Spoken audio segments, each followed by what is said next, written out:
জগতের মধ্যে আধ্যাত্মগত এই কলমটা যদি পবিত্র না হয় তাহলে মুখ দিয়ে খালি বেদাত আর বেদাত। কথা কন না? মিলাদও পছন্দ করবে না, কিয়ামও পছন্দ করবে না, যেহেতু মুখের মধ্যে বেদাত। এই জন্য ওদের বিরুদ্ধে নানারা দাদারা বই লেখছি, আশেকে রসুলের চোখে মিলাদ ও কিয়াম দরুদ ও সালাম। তোমরা নিবা, তোমাদের সম্পদ দাদারে কলিজার মধ্যে ঢুকাবা, তোমার সাথে কেউ চ্যালেঞ্জ করে পারবে না, ইনশাআল্লাহ পারবে না। আশেকে রসুলের চোখে দরুদ ও সালাম মিলাদ ও কিয়াম। লামোজাবির আর নাবির থেকে বুকে হাত উঠাইতেছে, পা ফাঁক করতে করতে বিশ্ব ফাঁক। কথা কও না?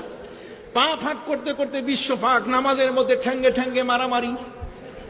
কথা কও না? এই জন্য ওদের বিরুদ্ধে আমি বই লিখেছি, হক বাতিলের লড়াই। কিসের বলো? আমার বলো কি? ওদের বিরুদ্ধে বই লিখেছি। ওরা ইয়া নবী সালাম আলাইকা বলতে দিবে না, ওরা বালাগালুলা পড়তে দিবে না, ওরা নবীর ইলমে গায়েব স্বীকার করে না, ওসিলা স্বীকার করে না। তাদের বিরুদ্ধে বই লিখেছি আমি, 113 মাসলায় বিভ্রান্তির সমাধান। ওরা কলবটা পরিষ্কার না, কলবের রোগ কতগুলো এক শ্বাসে কইয়া দেই দেব। যদি কলবটা আল্লাহ ঢাইকা দেন তাহলে জীবনে মুখ থেকে বেদাত শব্দ বাদ যাবে না। আল্লাহ বলেন, কাযালিকা ইয়াতবাউল্লাহু আলা কুল্লি কলবিন মুতাকাব্বিরিন জাব্বার। আল্লাহ বলেন, কোন কোন মানুষের কলবটা এত তাকাব্বুরে পরিপূর্ণ হয়ে যায়, মানতে চায় না কিছু, কয় আমরা বেশি জানি, আমরা কি কম জানি নাকি, আমরা কওমি মাদ্রাসা পড়ি, আমরা এই আলিয়া খালিয়া। আরে বেটা, আলিয়া খালিয়া পারলে আসো এই জায়গায়, কতটুকু খালি, তোমাদের মাথা খালি করে দিব আমরা। কথা বোঝা গেছে? তোমাদের মাথা খালি করে দিব, তোমরা আসো। কোথায় তোমাদের জ্ঞান? তোমরা কি জানো এই মাদ্রাসার 3 জন ছাত্র এবার এলা শুনুন, হ্যাঁ, ফিকহুস সুনান ওয়াল আসার, এই যে কিতাবখানা, এতে কত হাদিস?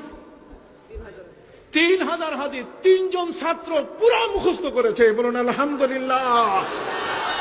কতজন? এই 3 জন ছাত্র পুরা মুখস্থ করছে। এটা ছাত্র না ছাত্রী? এই যে এটা, এই যে মুফতি আমিনুল এহসান, এই শব্দটা খালি মুফতি আমিনুল এহসান সাহেব আমি বলতে রাজি না, আমি বলতে রাজি না। বলবেন কেন? আমি তাকে বলতে রাজি মুফতি আজম। তিনি কি মুফতি আজম? কওমি মাদ্রাসার আলেমরা থরথর করে কাঁপে তার নাম শুনলে। ওনাদের কিতাবের মধ্যে লিখছে, ঐক্যের, ওই যে ঐক্যের ডাক, এতে লিখছে যে যদি মিলাদ কিয়াম বেদাত হয় তাহলে মুফতি সৈয়দ আমিনুল এহসান আল মুজাদ্দিদি আল বরকতিকে বেদাতি বলতে হবে। তাকে বেদাতি বলার সাহস আমাদের কলিজায় নাই। যিনি মিজানুল আখবার লিখেছেন, তোমাদের আলিম ক্লাসে পড়া হয়, তিনি ফিকহুস সুনান কিতাব লিখেছেন, তিনি কাওয়াইদুল ফিকা, কাওয়াইদুল ফিকা আদাবুল মুফতি কিতাব লিখেছেন, যা ফিকা গ্রুপের ছাত্রদের পড়তে হয়। 3000 হাদিসের বিশাল সম্ভার। এর আগের গত বছর একজন ছাত্র পড়েছিল, এই ভিডিও চলে গেছে আমেরিকায়, জুবাইর নাম। আপনি এখানে বসা, হুজুর অবাক হয়ে গেলাম যে হাফেজে হাদিস যে এখনো আছে, এখনো তৈরি হয়। তাই বললাম সেটা তৈরি হইতেছে বাংলাদেশে। কেমনে? এই দেশ অন্য দেশে হয় না কেন? আমি হবে না এই কারণে যে এটা অলিয়া উলিয়ার দেশ, এটা কারো না কারো রক্তের মধ্যে আল্লাহর ওলির রক্ত ঢুকে পড়ছে। কথা কম না? সুবহানাল্লাহ। এটা আলেম ওলামার দেশ। যে মাথায় আনছে তার মধ্যে ওই এলেমের সার ঢুকা আছে, সার বস্তু ঢুকে আছে, যে কারণে বাংলাদেশের মানুষের মগজ বড় তাজা। আনোয়ার শাহ কাশ্মীরি, তিনি বুখারী শরীফ মুখস্থ শুনাইতে পারতেন, 9 ঘন্টা লাগত। আর সন্দীপের মরনা ওজিহুল্লাহ, উনি শুনাইতেন 6 ঘন্টায়। মগজ এত তাজা বাঙালি। সুবহানাল্লাহ কোন? তো কাজী 3000 হাদিস 3 জন মুখস্থ করছে। এই ছেলেরা মুখস্থ করলে হবে কি? মেয়েদেরকেও তো মুখস্থ করাইতে হবে। কথা কন? এই জন্য 800 মেয়ে পাশের মাদ্রাসা। কথা কন?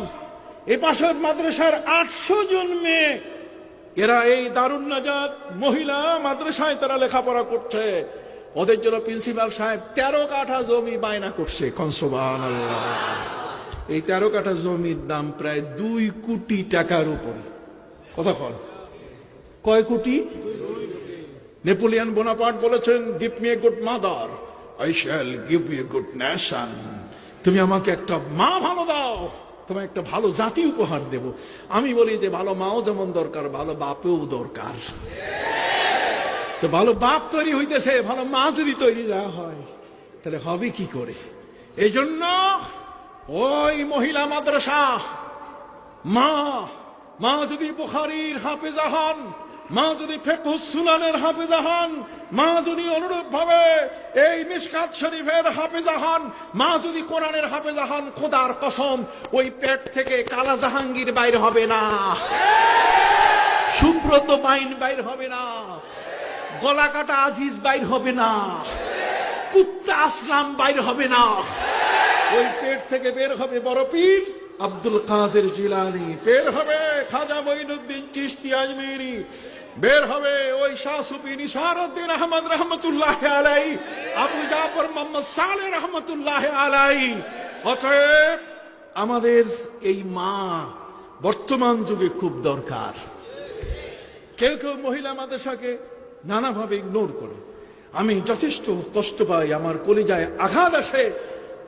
মা হচ্ছে শিক্ষার মূল জায়গা। কথা কন না? প্রথম প্রাইমারি স্টেজে মাই হচ্ছেন সন্তানের মূল স্থান। সেখানে মা যত আলেমা হবেন তার সন্তান তত আব্দুল কাদের জিলানী হইয়া বাইর হবে, ততই খাজা আজমিরি হয়ে বের হবে। কি বলেন ঠিক কিনা? ইমাম আবু হানিফা তৈরি করতে গেলে মা লাগবে ভালো, ইমাম বুখারী তৈরি করতে গেলে কি লাগবে? মা লাগবে ভালো। এই জন্য এই মায়েদের শিক্ষার জন্য দারুন নাজাত যে মহিলা মাদ্রাসা, সেখানে 800 জন ছাত্রী লেখাপড়া করছে। আমি দোয়া করি আল্লাহর কাছে এরা যেন যুগ শ্রেষ্ঠ রাবেয়া বসরি হয়ে যায়, এরা যেন যুগের আয়েশা, এরা যেন যুগের খাদিজাতুল কুবরা হয়ে মানুষের কাছে উপস্থিত হতে পারে। এরাই হবে আদ-দুনিয়া মাতাউন ওয়া খায়রু মাতাইদ দুনিয়া আল মারআতুস সালিহা। নেককার একজন নারীর মূল্য যে কত বড়, যে স্বামীটা পাবে সেই স্বামীটা। আমাদেরকে সবাই প্রস্তাব করে ছেলে বিয়ে দেওয়ার সময় কেউ, হুজুর মাদ্রাসা পড়ার কোনো মেয়ে আছে? আমরা দিতে পারি না। কয়েকটা মাদ্রাসা পড়া দেন, এগুলো আদব জানে। আর এদিক সেদিক হইলে খালি ঠ্যাঙ্গাবে, খালি কিন্তু যদি খাবার চাই কয় ফ্রিজে আছে লইয়া খান। কথা কোন ফ্রিজ দেখায় দেয়, সামনে এনে নেবে, সামনে এনে দেয় না। সেই মাদের ডিপু তৈরি হচ্ছে। আলহামদুলিল্লাহ, আসল জায়গায় আমার মায়েরা এখানে এসে গেছে, আমার মায়েরা ভালো জায়গায় এসে গেছে। কি বলেন ঠিক কিনা? কাজে সারা যেন যুগ শ্রেষ্ঠ মা এই পৃথিবীর মধ্যে হতে পারেন তারাও। আগামী বছর যেন আমি শুনি যেন ফিকহুস সুনান তাদের মধ্যে কেউ হিফজ করেছে। কি বলেন ঠিক কিনা? যদি আমি শুনি আমার কলিজাটাতে কত বড় হবে। বর্তমান যুগের আমার যারা আছে এখানে সাগরেদ, তাদের ওস্তাদদের মধ্যে 2-1 জনের মধ্যে আমি বেঁচে আছি। কথা বুঝেন নাই? 2-1 জনের মধ্যে কি আমি বেঁচে আছি, আর নাই। সব একের পরে এক চলে গেছে। এই জন্য খুব আশা হয়, আমার বড় ইচ্ছা হয় আল্লাহ যেন এই মাদের এই ফিকহুস সুনানের হাফেজা, অন্তত পক্ষে বুখারীর অন্তত পক্ষে 30 পারার 15 পারারও যেন হাফেজা তৈরি হয়, সেদিকেও যেন মনোযোগ দেওয়া হয়। আল্লাহ যেন কবুল করেন, সকলে বলুন আমিন। দারুন নাজাত মাদ্রাসা এটি শুধু একটি মাদ্রাসা নয়, এটি মাদ্রাসা শুধু নয়, এটি পৃথিবীর একটা শ্রেষ্ঠ ইউনিভার্সিটি। কথা কন না? একটা পৃথিবীর শ্রেষ্ঠ কি ইউনিভার্সিটি। বহুমুখী শিক্ষা এখান থেকে আমাদের নাতিরা, আমাদের সন্তানরা পেয়ে তারা ছড়িয়ে পড়ছে সারা পৃথিবীতে। তাদের আমলের কোনো পরিবর্তন নাই। ওই আমেরিকায় সেখানেও দেখি গোলজামা গুন্ডিওয়ালা। কতক্ষণ না গোলজামা গুন্ডিওয়ালা। আমি কোথাও কোথাও যখন যাই তখন আমার কয়, দাদা আমি টের পাই তো দারুন নাজাত। কথা কয় না? আমি গেলাম এক মাহফিলে, কয় দাদা ভাইয়ের আগমন, শুভেচ্ছা, স্বাগতম। আমি খুশি, এই তো দারুন নাজাতের প্রোডাক্ট, না হলে এই পাইলো কই? দাদা ভাইয়ের আগমন পাইলো কই? দাদা কইতেছে তার মানে নিশ্চয়ই এটা এইখান থেকে জন্ম নিছে। কথা কি বোঝা গেছে? এই জন্য বলতে চাই, কখনো কখনো মানুষের কলব বেঈমান হয়ে যায়। কি হয়ে যায়?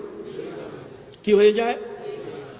পবিত্র কোরআন মজিদ আল্লাহ বলছেন, لا يحزنك الذين يسارعون في الكفر قالوا آمنا بأفواههم ولم تؤمن قلوبهم। আল্লাহ বলছেন কখনো কখনো কলব বেঈমান হয়ে যায়, কখনো কখনো কলব বাঁকা হয়ে যায়। والذين في قلوبهم زيغ فيتبعون ما تشابه منه ابتغاء الفتنة। কলবটা বাঁকা হয়ে গেলে তখন ফিতনা ছাড়া তার কাছে কিছু পাওয়া যায় না। আবার কখনো কখনো কলবটা শক্ত হয়ে যায়। আমার আল্লাহ বলেন فبما نقضهم لعناهم وجعلنا قلوبهم قاسية। কখনো কখনো মানুষের কলব শক্ত হইয়া যায়, আবার কখনো কখনো মানুষের কলবটা এমন আছে এটা কথা শুনে না, কথা মানে না, কখনো এটা লোভী হয়ে যায়। আমার আল্লাহ পবিত্র কোরআন মজিদে বলেন ইনিত্তাকাইতুন্না ফালা তাখযা'না বিল কওল ফায়াতমা'আল্লাযী ফী কলবিহি মারাদুন ওয়া কুলনা কওলাম মা'রুফা। কখনো কখনো কলবটা শক্ত হয়ে যায়।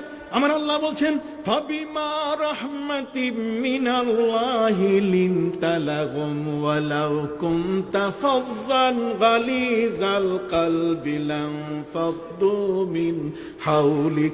সুবহানাল্লাহ। কখনো কখনো কলবের উপরে দাগ পড়ে। আল্লাহ বলেন কাল্লা বাল রানা আলা কুলুবিহিম মা কানু ইয়াকসিবুন। আবার কখনো কখনো এটার উপরে গিলাপ পড়ে যায়, কথা কন না। ওয়াকালু কুলুবুনা গুলফুন। কখনো কখনো এটার উপর ডাক পড়ে, কখনো কখনো পর্দা দিয়ে ঢেকে যায়। এই সবগুলো অবস্থার থেকে বাঁচতে গেলে একমাত্র কালবে সালিম আনতে হবে। এগুলো ক্লিন করে পরিষ্কার করে খাতামাল্লাহু আলা কুলুবিহিম ওয়া আলা সামিইহিম ওয়া খাতামা আলা কলবিহি ওয়া খাতামা আলা কলবি। যে আল্লাহ কলবের উপরে খতম লাগাই দিয়েছেন, কথা বুঝে গেছে। ওয়া জাআলা আলা বাসারিহি গিশাওয়া, চোখের উপরে পর্দা লাগাই দিয়েছেন। এগুলো সব উঠাইয়া একজন পবিত্র মানুষ তৈরি করতে গেলে এই শিক্ষা প্রতিষ্ঠান ছাড়া, যেখানে আধ্যাত্মিকতার সমাবেশ আছে, যেখানে ইলমে শরীয়ত আছে আর পাশাপাশি ইলমে মারেফত। যেমন ওই তিনজন ব্যক্তি মা আয়েশার কাছে নবীকে না পাইয়া যখন নবীর ইবাদত জানতে চাইলেন, কথা বল না। মা আয়েশা বললেন নবী এমন সেজদা করতেন যে ওই সেজদায় আমার ভয় হয়ে যেত যে নবী হয়তো বেঁচে নাই। আমি সিমটি দিলে পা নড়াইলে তখন বুঝতাম নবী কি বেঁচে আছে। তিনজনের মধ্যে একজন বলেন যেটা আমি নিয়ে নিলাম, আমি এখন এমন সেজদা দিব যাতে বাচ্চার মা পর্যন্ত কান্দা শুরু করে যে আমি বাচ্চা আছি কিনা। সিমটি দিলে পরে তারপর পাও নড়া মুঝা আমি বাচ্চা আছি, কথা বল। মা আয়েশা বললেন নবীজি এমন এক রুকু করতেন, ওই ছোট্ট ঘরের মধ্যে বয়সে কম হওয়ার কারণে আমার চোখে প্রচন্ড ঘুম হতো। আমি পা গুটায় থাকতাম, নবীজির লম্বা রুকু হওয়ার কারণে পা সোজা হয়ে যেত। নবীজি সেজদায় যখন যেতেন তখন আমার পায়ের মধ্যে সিমটি দিতেন, আমি পা গুটিয়ে নিতাম। এত লম্বা রুকু তিনি করতেন। তিনজনের মধ্যে একজন তিনি বলেন এটা আমি নিয়ে নিলাম, লম্বা রুকু করব যাতে সিমটাইয়া ঘরের বউয়ের যেন পাও গুটাইয়া ফেলতে হয়। তৃতীয় জন বাকি আছে। মা আয়েশা বললেন নবীজি যখন কোরআনের তেলাওয়াত করতেন তখন এত বেশি তেলাওয়াত করতেন, কখনো আমরা মনে করতাম না যে নবীজি তেলাওয়াত আর জীবনে কখনো বন্ধ করবেন। তৃতীয় জন বললেন এটা আমি নিয়ে নিলাম। তাহলে তিনজনেই তিনটা ভাগ করে নিয়ে নিছে নবীর আমল, ঠিক কিনা? একজন লম্বা সেজদা, একজন লম্বা রুকু, একজন লম্বা কি কেরাত। তিনজনে বলছে মা আয়েশা আসসালামু আলাইকুম, যাই ভালো আমল শিখাই দিলেন। ঘরে থেকে যখন বাইর হয়ে আসছে দেখেন নবীজি হাজির। নবীজি জিজ্ঞেস করছে থামো, কোথায়, কি জন্য আসছো কও। তিনজনে বলেন হুজুর আপনার কাছে ইবাদত শিখতে এসেছি, আপনাকে না পেয়ে। মা আয়েশা আপনার রিপ্রেজেন্টেটিভ, মা আয়েশার কাছে আমরা ইবাদত শিখে নিলাম। নবীজি বলেন কি কি ইবাদত শিখছো একটু কও। একজন কয় হুজুর লম্বা এমন ভাবে সেজদা আপনি করতেন যে মা আয়েশা ভয় পেয়ে যেতেন, এই জন্য নিশ্চিত হওয়ার জন্য আপনি বেঁচে আছেন কিনা পায়ে সিমটি দিতেন। কাজে আমি বাচ্চা নিছি এমন লম্বা সেজদা করব যাতে ঘরের বউ পর্যন্ত ভয় পায়, হায় রে এত লম্বা সেজদা, শেষ পর্যন্ত আমি বেঁচে আছি কিনা এটা বোঝার জন্য পায়ে সিমটি দিতে হবে। নবীজি বলছেন থামো, এত মারাত্মক সেজদা তুমি দিবা না, সুবহানাল্লাহ। এত লম্বা সেজদা দিবা না। আরেকজনকে বলেন তুমি কয় লম্বা রুকু দিয়ে দিব, এমন লম্বা রুকু দিব যাতে পাও সোজা করে রাখলে সেজদার জায়গায় সিমটি দিয়া পা গোটাবার ব্যবস্থা করবো। নবীজি বলছেন থামো, এত লম্বা। আরেকজন বলছে আমি শুধু কোরআন পড়তেই থাকবো, যেখানে পাবো খালি পড়তেই থাকবো। নবীজি বলছেন থামো। আল্লাহর নবী বলেন ফাত্তাকুল্লাহ মাস্তাতাতুম, তোমরা আল্লাহকে ভয় করবে তোমাদের শক্তি অনুযায়ী। আমার যে আমলগুলো আছে যেটা আমার জন্য, ওইটা তোমরা সব করে আগাইতে পারবে না। তিনজনে মিলে তারা বলছেন ইয়া রাসূলুল্লাহ ইন্না লাসনা কাহায়াতিকা, হুজুর আমরা তো আপনার মতো নই, আমাদের তো জীবনের গুনাহ মাফের কোনো সংবাদ নাই, আপনার তো আল্লাহ মাসুম ঘোষণা করেছেন, আমাদের তো অনেক গুনার বোঝা, কাজে আমাদের সুযোগ দেন, লম্বা সেজদা, লম্বা রুকু, লম্বা কেরাত। নবী করিম সাল্লাল্লাহু আলাইহি ওয়াসাল্লাম রাগে তিনি ক্ষেপে উঠলেন। আমার নবীজি ক্রোধান্বিত হয়ে গেলেন। তিনি সাথে সাথে বললেন আনা আলামুকুম বিল্লাহ ওয়া আনা আলামুকুম বিল্লাহ ওয়া আন্নাল মারিফাতা ফিলুল কলব। ইমাম বুখারী আলাইহির রাহমা তিনি বুখারী শরীফের শিরোনাম টেনেছেন ওয়া আন্নাল মারিফাতা ফিলুল কলব, মারিফাতটা হচ্ছে কলবের একটা জায়গা, অতএব মারিফত জানতে গেলে কলব লাগবে। তাহলে ইমাম বুখারী বলে মারিফত বুঝে না, উনি ওনার শিরোনামে বুঝাই দিছে। ওরা কয়ে ওনারা মারিফত নাকি বুঝে না। ওই একজন সাদা ওই যে রুমালওয়ালা টেলিভিশনে মাঝে মধ্যে আসে, দাম্মাম না কোন জায়গা থেকে, এই দুনিয়ার সমস্ত মানুষের আউলিয়া উলিয়াদের বদনাম করে। অতএব দাদা ভাই, আমার দাদা ভাই কইছে, আল্লাহ কবুল করবো না, আমিন। নাতিরা যদি জান্নাতে যায় আমারে থুয়ে যাইতে পারবে? আল্লাহ কবুল করুন, সকলে বলুন আমিন। কই নুন আর লবণের মধ্যে পার্থক্য কি? ব্যাখ্যা করুন। দেখো দেখি ভাই, আমি কি বাংলা এত পড়ছি? আমি কি এত বড় বাংলা পড়ছি? একবার আমেরিকান রাষ্ট্রদূত বাংলাদেশের হরলাল শাস্ত্রীর পুরা ব্যাকরণ মুখস্থ করছে। মুখস্থ করার পরে বলতেছে যে আমার চেয়ে ভালো বাংলা কেউ বলতে পারে না, তোমাদের ভাইস চ্যান্সেলরও বলতে পারে না, বাংলার পণ্ডিতও পারে না। তো ছোট বাচ্চা বলছে শোনো, তুমি বাংলাদেশে যদি 1000 বছরও থাকো, আমি যে বাংলা মায়ের গর্ভে জন্ম নিয়েছি, আমি যে বাংলা বলবো, তুমি সেই বাংলা বলতে পারবে না। কত বাংলা তুমি, তোমার বাংলা শুনি। তো বলছে যে আমেরিকা আর বাংলাদেশ বন্ধু আছে, মানে বন্ধু আছে, বন্ধু কইতে পারলো না, কি কইছে? বন্ধু। বন্ধু বুঝো নাই? বন্ধু আমেরিকা বাংলাদেশ বন্ধু আছে, চ্যালেঞ্জ করতেছে যে আমি সবচেয়ে ভালো বাংলা বলতে পারি। তো বাংলা মায়ের এই সন্তান বলছে তোমার পরীক্ষা হবে। কয় কোথায়? কয় তোমাকে পদ্মা নদীর পারে নিয়ে যাব, না হলে শীতলক্ষা, না হলে যমুনা। কই চলো। কই তোমাকে পরীক্ষা করবো তুমি বাংলা ভালো শিখছো কিনা। আর ঠিক আছে চলো। নদীর পারে নিয়ে গেছে, নদীর ওপারে মাঝি দুপুর বেলায় খাবার পাক করতে পারে না, লাকড়ি গুলা হইতেছে কাঁচা খড়ির। খড়ি বুঝো তো? লাকড়ি, লাকড়ি দ্যাট মিনস খড়ি। খড়ি মানে দ্যাট মিনস জ্বালানি, বুঝো নাই? আর কেমনে বলবো, জ্বালানি গুলো ছিল কাঁচা বাঁশের। এটা আগুন লাগাইলে আগুন ধরে না, খালি ফটফট করে ধোঁয়া উড়ে। এখন মাঝি চুলার মধ্যে এগুলো দিয়ে আগুন জ্বালাইতে চায়, আগুন জ্বলে না, ধোঁয়া বাইর হয় সাদা ফটফট কইরা। সে তো খাবার তৈরি করতে ব্যস্ত। ঠিক ওই মুহূর্তে এই ছোট্ট বাচ্চা ওই আমেরিকান ব্যক্তিকে বলছে যে কও, মাঝিকে আসতে কও, আমাদেরকে পার করে নেবে, বাংলায় কও। এবার ওই আমেরিকান বাংলা শিখছে, সে বলছে হ্যাঁ কান্ডারি, তুমি তোমার তরণী লইয়া তটে আসো, আমি সমবিহারে পার হইয়া যাইব। মাঝির 14 গোষ্ঠী শুনে নাই যে কান্ডারি হইয়া গেছে। তো মাঝি সারা জীবন নৌকা চালাইছে, এখন তরণী হইয়া গেছে, তার কোনো খবর আছে? ও কাঁচা বাঁশের আগুন লাগাইতেছে আর ফটফট করে ধোয়া উঠতেছে, ও খবর নাই। কে তারা ডাকছে তাও খবর নাই। যেহেতু মাঝি জানে না যে সে কি হয়ে গেছে, কান্ডারি হয়ে গেছে। মাঝি জানে না যে তার নৌকাটা এটা তরণী হয়ে গেছে, এতদিন কুলে নৌকা ভিড়াইছে, এখন সে তটে। What is this? বুঝে না, কথা বোঝা গেছে?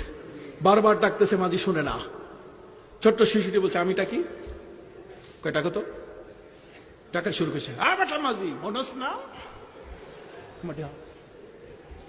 কাসার কায় তাড়াতাড়ি পার করে নে, কাইতেছি। দেখছেন সোজা বাংলা। কি সোজা বাংলা, আরো বাংলা কইতে হ্যাঁ কান্ডারি তোমার তরণী লইয়া তটে আসো। ও তার গোষ্ঠীও শুনে নাই যে সে কান্ডারি হইয়া গেছে, সে তার নৌকাটা তরণী হইয়া গেছে। কথা বুঝেন? আমাদের মধ্যে এই ধরনের কিছু ভালো বাঙালি আছে যারা নিজের আদর্শগত ভাষা ত্যাগ করে। কথা কয় না, যেদিন নিজের অস্তিত্বের ভাষা, নিজের সংস্কৃতির ভাষা কি করে ত্যাগ করে, ওদের ভাষা বঙ্কিমচন্দ্রের ভাষা ব্যবহার করে। কথা কন না, ওদের ভাষা ব্যবহার করে, বিদ্যাসাগরের ভাষা। আর আমাদের তো নিজস্ব ভাষা আছে। অতএব দাদা ভাই, নোন দ্যাট মিনস নিমক। কয় না নিমক হারাম? কথা কয় না, নিমক হারাম তার মানে যার নুন খাইছে তার গুণ গায় না, এটা হলো নিমক হারাম। নুন নুন আনতে পান্তা ফুরায়। কথা কয় না, এটা আমাদের প্রবাদ বাক্যে আছে, আছে না? কেমন মানুষ, আমি কি তোমাদের বাইরে নাকি? তোমাদের দাদা তো, তোমাদের বাইরে আমি না। কাজে নুন আনতে কি পান্তা ফুরায়। নুন শব্দের ব্যবহার তো আমাদের বাংলায় আছে, কি বাংলাদেশে, আমাদের বাংলাদেশে আছে।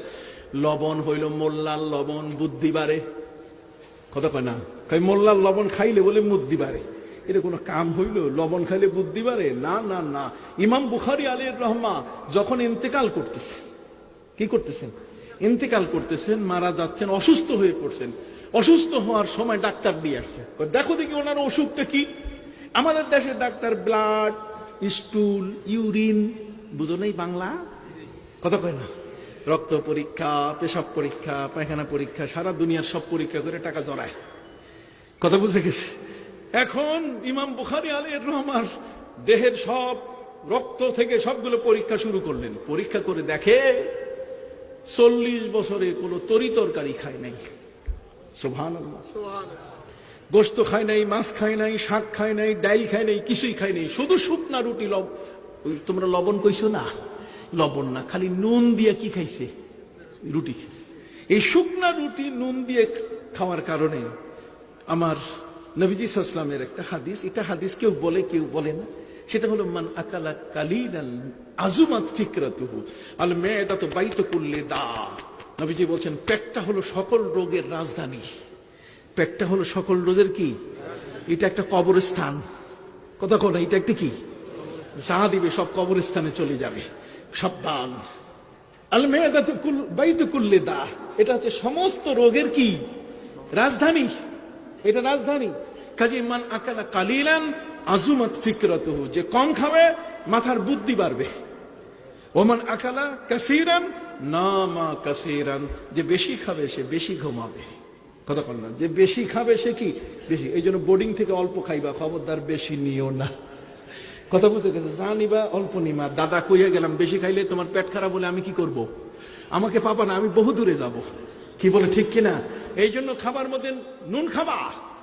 নবী করিম সাল্লাল্লাহু আলাইহি ওয়াসাল্লামকে রোমান সম্রাটের সেই 40 জন ক্যাথলিক এসে জিজ্ঞাসা করেছিল যে খাবার আগে নুন খায় কেমনে। নবী করিম সাল্লাল্লাহু আলাইহি ওয়াসাল্লাম হযরত আলীকে বলেন, ইয়া আলীও কুল লাহুম ইবদা তুআমাকা বিল মিলহি ওয়া আখতিম বিল মিলহি ফাইন্নাল মিলহা শিফাউম মিন কুল্লি 70 দা। আলী রে, তুমি বুঝাই দাও, খাবার আগে পরে যদি কেউ নুন খায় তাহলে তার 70টা রোগ থেকে আল্লাহ তাকে বাঁচায় দেন। তার মধ্যে একটা হচ্ছে অমিনহা ওয়াজউল বাতান, একটা হচ্ছে পেটে কোনোদিন ডায়রিয়া রোগ হবে না। কি হবে না? আরেকটা হচ্ছে ওয়ামিনহা ওয়াজউল আদরাস, দাঁতের মধ্যে কোনোদিন পায়রিয়া হবে না। তৃতীয় নম্বর হচ্ছে দাঁত নিয়ে কবরে যাবে, জীবনে কোনোদিন দাঁতগুলো নষ্ট হবে না। এটা চিকিৎসার কথা। তোমরা আমার চেম্বারে দেখা করো, তারপরে পয়সা দিলে আমি সব কইয়া দিব। আজকে আর বলা যাবে না। শেষ কথা যেটা বলতে চাই সেটি হলো নুন আর লবণ। লবণ আমাদের সংস্কৃতি নয়, নুন আমাদের সংস্কৃতি। ওয়াহাযা মা ইনদি ওয়াল ইলমু ইনদাল্লাহ ওয়া ইলাইহি উনীব। আল্লাহ আমাদের কবুল করুন, সকল বলুন আমিন। দাদা, আমার মা মরে গেছে, আমার মায়ের জন্য তোমরা দোয়া করবে। রাজি আছো? রাজি আছো? সব সময় দোয়া করবে। আমি তোমাদের জন্য দোয়া করি।